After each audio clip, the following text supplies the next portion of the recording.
Salam sejahtera. UMNO berkata, kerajaan yang ada sekarang ialah kerajaan campuran.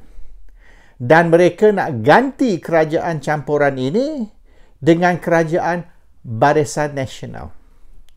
Dan supaya kerajaan ini, kerajaan campuran, boleh diganti dengan kerajaan Barisan Nasional, maka terlebih dahulu perlu diadakan pilihan raya umum yang ke-15 dengan serta-merta. So we need a new election to replace this government, existing government, with a new government. UMNO tidak senang dengan kerajaan campuran oleh kerana perlu kongsi kuasa, power sharing. Di mana UMNO tidak mahu power sharing, UMNO nak absolute power. Logik. Kalau itu sebabnya, maka logiklah parlimen dibubar dan pilihan raya umum tergempah diadakan. Nazri Aziz pula berkata, kerajaan campuran ini, dia mengaku yang kerajaan sekarang ialah kerajaan campuran, tetapi kerajaan campuran ini ialah bersama PAS dengan Parti Bersatu. Maka perlulah Zaid terlebih dahulu membincang isu bubar parlimen dengan Tok Guru Abdul Hadi Awang dan juga Muhyiddin Yassin.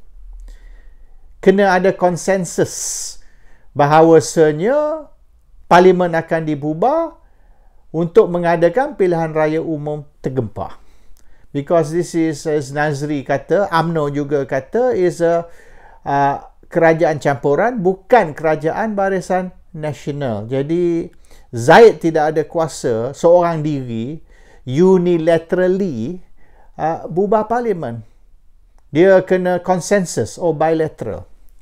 So kalau unilateral nak bubar, is macam misalnya kita ada syarikat 3 shareholder, tak bolehlah seorang saja declare nak wind up the company. Kena board decision dan shareholders punya decision bahawasanya the company will be wound up, because the company is shared company, bukan your own company. Samalah kalau syarikat ke, parti politik ke dan sebagainya. Okey.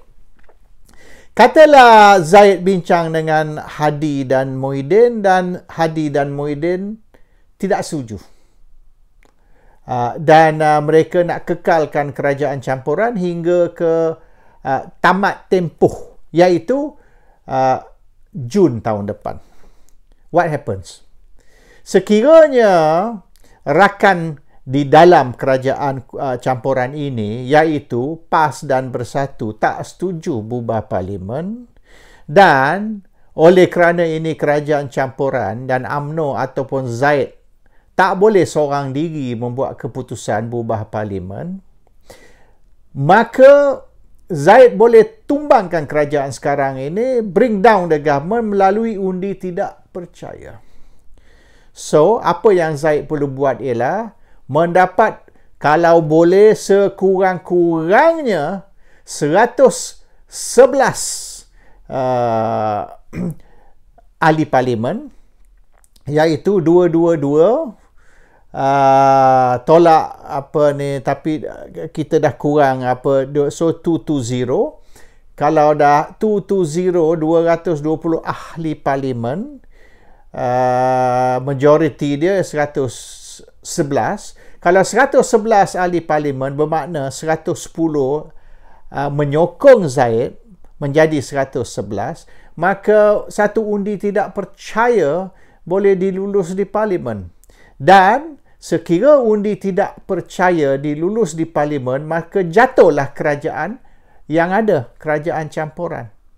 So, what Zaid can do, apa Zaid boleh buat?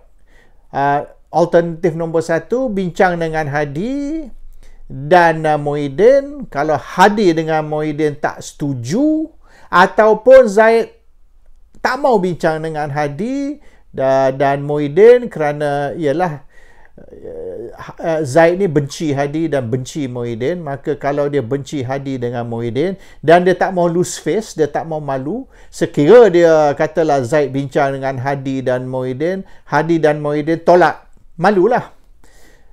So nak mengelak dari malu ataupun lose face, maka jangan bincang perkara ini dengan Hadi dan Muhyiddin. Terus pergi ke step kedua, iaitu undi tidak percaya terhadap kerajaan sekarang. Dan ini akan dibuat melalui undi tidak percaya terhadap Perdana Menteri. Which means no confidence motion against the Prime Minister, dan jatuhlah kerajaan sekarang, kerajaan campuran ni. Dan apabila jatuh kerajaan ni, maka bolehlah pergi menghadap Tuanku Agong dan beritahu Tuanku Agong, mana Perdana Menteri kena menghadap Tuanku dan beritahu bahawasanya undi tidak percaya telah dilulus di Parlimen dan kerajaan ni sudah tidak lagi mempunyai majority, the confidence of the majority, maka jatuhlah kerajaan dan perlulah Parlimen dibubar dan satu pilihan raya baru diadakan.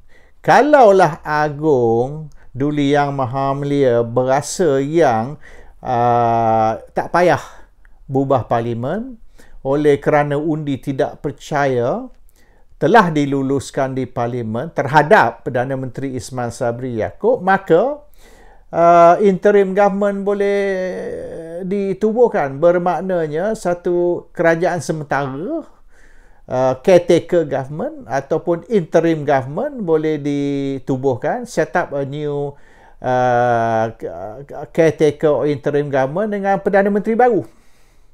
Dan kerajaan baru ni, interim government, boleh mentadbir negara, mengurus negara sehingga tamat tempoh, iaitu Jun tahun depan, dan satu pilihan raya umum baru boleh diadakan. Ini budi bicara Tuanku, is a discretion of the ruler. Nak terima atau tak mau terima peletakan jawatan kerajaan, iaitu peletakan jawatan Perdana Menteri, dan Parlimen dibubar. Agong boleh juga, kalau ikut budi bicara Agong, Agong boleh juga melantik semula Ismail Sabri Yaakob sebagai Perdana Menteri interim, Perdana Menteri sementara. Bermaknanya Ismail Sabri Yaakob terus memerintah sebagai Perdana Menteri sehingga tamat tempoh kerajaan ini Jun tahun depan. Tidak ada apa-apa yang menghalang Agong Duli Yang Maha Mulia dari melantik Ismail Sabri sebagai interim Prime Minister atau temporary Prime Minister. Itu yang Mahathir cadang pada bulan Februari tahun 2020. Mahathir letak jawatan sebagai Perdana Menteri, maka jatuhlah kerajaan Pakatan Harapan. Oleh kerana Mahathir letak jawatan, maka kerajaan Pakatan Harapan jatuh, dan Mahathir mohon perkenan Tuanku Agong untuk melantik dia semula sebagai Perdana Menteri interim, iaitu I resign as Prime Minister, government jatuh, dan saya ambil balik kuasa Perdana Menteri sebagai Perdana Menteri interim. Bermaknanya saya ni Perdana Menteri bukan sebagai pemimpin parti, tapi saya Perdana Menteri sebagai ahli Parlimen, dan saya terus memerintah sebagai Perdana Menteri. Tapi Tuanku Agong tolak, reject, tak setuju. Oleh kerana itu, Tuanku Agong melantik Muhyiddin Yassin sebagai Perdana Menteri. Sebab Tuanku Agong tak mahu Mahathir. Jadi lantiklah Muhyiddin. Itu yang cerita Muhyiddin naik jadi Perdana Menteri. Dan UMNO pun tidak ada majoriti semasa itu. UMNO tak boleh buat apa kecuali UMNO berpakat dalam satu kerajaan campuran dengan PAS dan bersatu. Dan kerajaan campuran itu yang dilantik 1 Mac tahun 2020 masih kekal sampai hari ini. We did not change the government, we change hanya Prime Minister. Muhyiddin letak jawatan, Ismail Sabri naik ambil alih sebagai Perdana Menteri. Kerajaan sama, the same government 1 Mac 2020.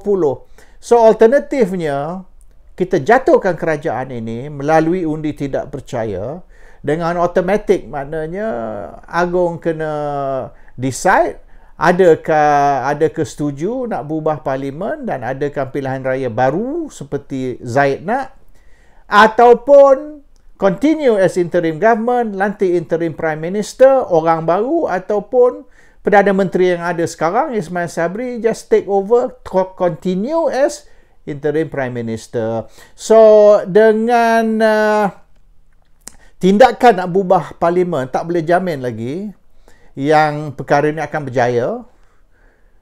Mungkin akan berjaya, mungkin akan tidak. Dan sekiranya PAS dan Bersatu tak setuju, tak boleh buat. Dan kalau PAS dan Bersatu tak setuju, maka kena buat undi tidak percaya untuk menjatuhkan kerajaan. And masih kena tunggu keputusan Tuanku Agong. Adakah Agong setuju tidak berubah parlimen ataupun just continue until next year. After all, setahun lagi parlimen pun akan dengan automatik dibubah. Tanpa sesiapa usaha nak bubahkan, it will automatically bubah anyway. So it is still 50-50. Tapi usaha untuk menjatuhkan kerajaan melalui undi tidak percaya is probably the best. Sebab PAS dengan Bersatu kemungkinan besar tak setuju berubah parlimen, dan kalau PAS dengan Bersatu tak setuju berubah parlimen, UMNO tak boleh buat. Dan hanya dengan usaha menjatuhkan kerajaan saja, bermaknanya we no longer have a government. The government dah jatuh. There's no such thing as kerajaan perpaduan. Kita tidak ada kerajaan, dan that is left to the decision of Tuanku Agong. What do we do next?